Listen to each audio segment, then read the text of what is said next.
A Letter to Amy is another story that we've shared in the classroom. It's another Peter adventure, also written by Ezra Jack Keats. As you listen to this one, I want you to look for a theme in this book. A theme is when the author is trying to tell the reader something, like a big idea or the meaning that we could take away from this story. That it isn't just talking to Peter, but it could be saying something to us as well. Let's see if we can find out a message for you and I from this book, A Letter to Amy.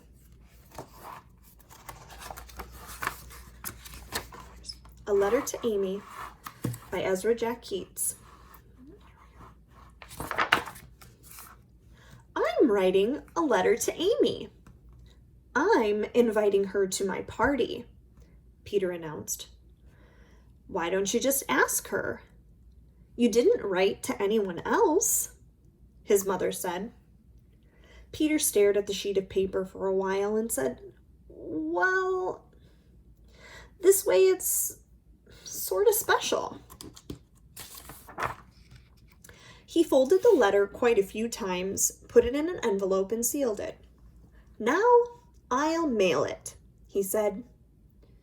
What did you write? His mother asked. Will you please come to my birthday party? Peter. You should tell her when to come. So he wrote on the back of the envelope, It is this Saturday at 2. Now I'll mail it. Put a stamp on it.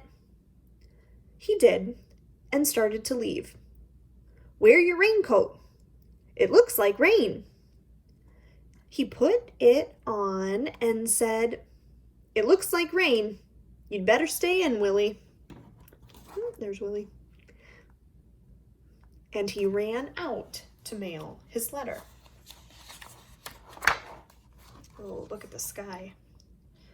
Walking to the mailbox, Peter looked at the sky. Dark clouds raced across it like wild horses. He glanced up at Amy's window. She wasn't there. Only Pepe, her parrot, sat peering down. Willie, didn't I tell you to stay home? Peter thought, what will the boys say when they see a girl at my party? Suddenly there was a flash of lightning and a roar of thunder. A strong wind blew the letter out of his hand. Peter chased the letter. He tried to stop it with his foot, but it blew away. Then it flew high into the air. It landed and skipped across a hopscotch game. The letter blew this way and that way. Peter chased it this way and that way, but he couldn't catch it. Big drops of rain began to fall. Just then, someone turned the corner. It was Amy! She waved to him. The letter flew right toward her. She mustn't see it or the surprise will be spoiled. They both ran for the letter. In his hurry, Peter bumped into Amy. He caught the letter before she could see it was for her. Quickly, he stuffed the letter into the mailbox. He looked for Amy, but she had run off, crying. Now she'll never come to my party, thought Peter. He saw his reflection in the street. It looked all mixed up. When Peter got back to his house, his mother asked, Did you mail your letter? Yes, said Peter sadly. Saturday came at last. Everybody arrived. But Amy. Shall I bring out the cake now? His mother asked Peter. Let's wait a bit, said Peter. Now! Bring it out now! Chanted the boys.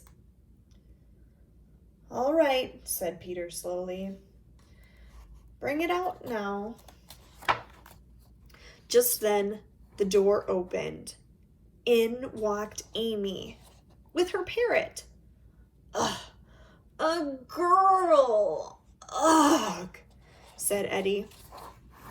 Happy birthday, Peter, said Amy. Happy birthday, Peter, repeated the parrot. Peter's mother brought in the cake she had baked and lit the candles. Everyone sang. Make a wish, cried Amy. Wish for a truck full of ice cream, shouted Eddie. A store full of candy and no stomachache. But Peter made his own wish and blew out all the candles at once.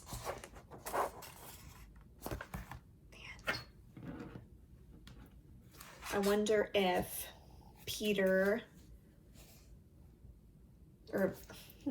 I wonder if Ezra Jack Keats was trying to say that our friends can be our friends